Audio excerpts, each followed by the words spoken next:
নমস্কাৰ পালক বন্ধুসকল, আজি আহিছোঁ আমাৰ ভিডিঅ' 5 নম্বৰ পাৰ্টলৈ ছাগলীৰ জাত সম্পৰ্কে।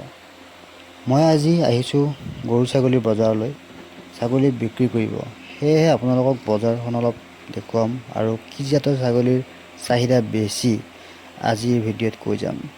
বলক তেনেহ'লে দেৰি নকৰি আৰম্ভ কৰোঁ। প্ৰথমেই আমাৰ ভাৰতবৰ্ষত পালন কৰা জাত কেইটামানৰ নাম জানি লওঁ। যেনে ধৰক বিটেল, বাৰবাৰী, চিৰোহী, যমুনাপাৰী, জাফৰানা, ওচমানাবাদী, মলাবাৰী, ব্লেক বেংগল ইত্যাদি। এতিয়া প্ৰচলিত হৈ থকা বয়েগত, কালাহানি এইবিলাকো বহুত প্ৰচলিত হৈ আছে এতিয়া, আৰু বিভিন্ন জাত আছে সেইবিলাক বাহিৰত বেছিকৈ হয়। আমাৰ দেশত এইকেইটাই বেছি পালন কৰা হয়।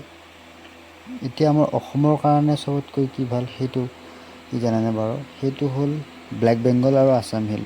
কিন্তু আমাৰ কিছুমান পালক বন্ধুৱে বা নতুনকৈ এই ছেক্টৰত অহা মানুহখিনিয়ে উন্নত জাতৰ ছাগল পালন কৰিব বিচাৰে।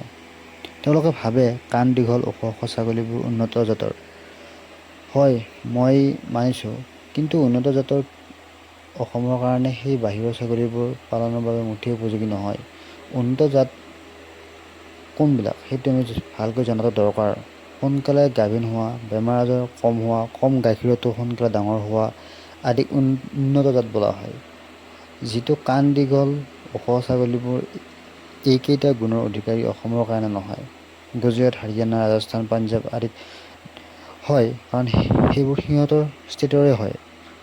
আৰু আচল কথাটো হ'ল বাহিৰা ছাগলী বিটেল, চিৰোহী, বাৰবাৰী এইবিলাক ছাগলী আমাৰ বজাৰত একেবাৰে চাহিদা নাই। অলপমান কোৰবানীৰ টাইমত চেল কৰিব পাৰি, বাকী সময়ত কোনোবা ঘৰ পোহা মানুহে নিলে যদি নিলে, কিন্তু বেপাৰীক দিব নোৱাৰি, বৰ অসুবিধা। ব্ৰিডিং ফাৰ্মৰ কাৰণে একেবাৰে এই প্ৰজাতি নল'ব, সোনকালে বংশবৃদ্ধি নহয়। নতুন পালকসকল সাৱধান, কাৰো প্ৰবঞ্চনাৰ বলি নহ'ব।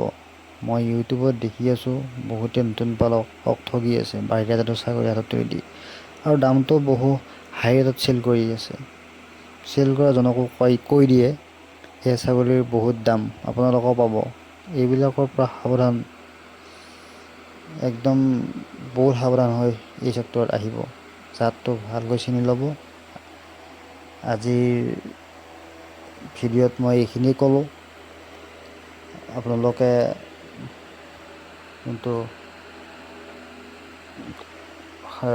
নিজে বিবেচনা কৰি চাব কোনটো জাত দেখাত ওখ ছাগলী, কাণ দীঘল ছাগলীবোৰ ভাল হ'লেই নহ'ব, সিহঁতৰ মাংসৰ টেষ্টটো কম আছে।